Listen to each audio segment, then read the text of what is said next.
Can I tell you something I've been thinking about lately?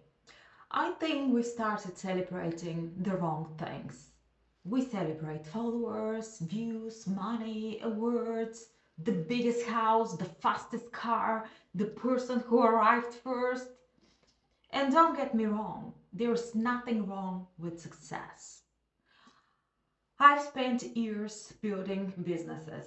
I know what hard work feels like. But lately, I've been asking myself a different question.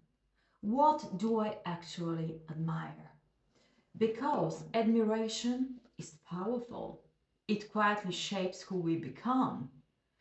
If you admire fame, you'll probably chase attention.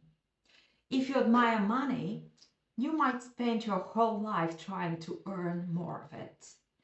If you admire status, you'll always be looking over your shoulder. But what if we admired different things? What if we admired kindness as much as confidence, integrity as much as intelligence, consistency as much as talent? I don't think the people who changed my life were necessarily the most famous. Some of them never stood on a stage. Some of them never had thousands of followers.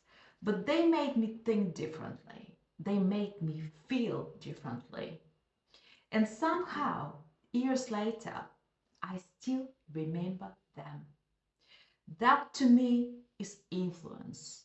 Not being seen by millions, but leaving something valuable inside another human being. The older I get, the less impressed I am by appearances.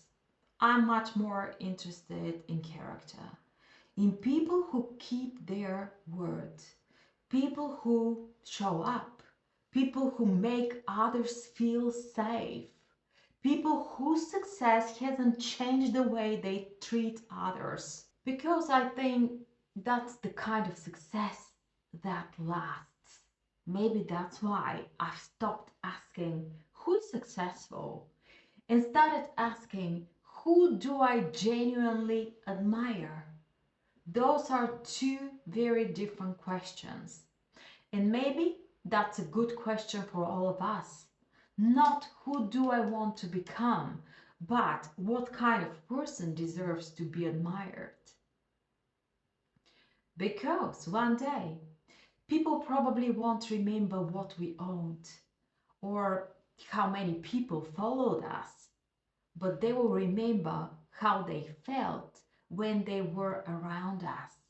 And maybe that's what a meaningful life really looks like. I'm Iveta, and this is Out of the Bible. See you next time.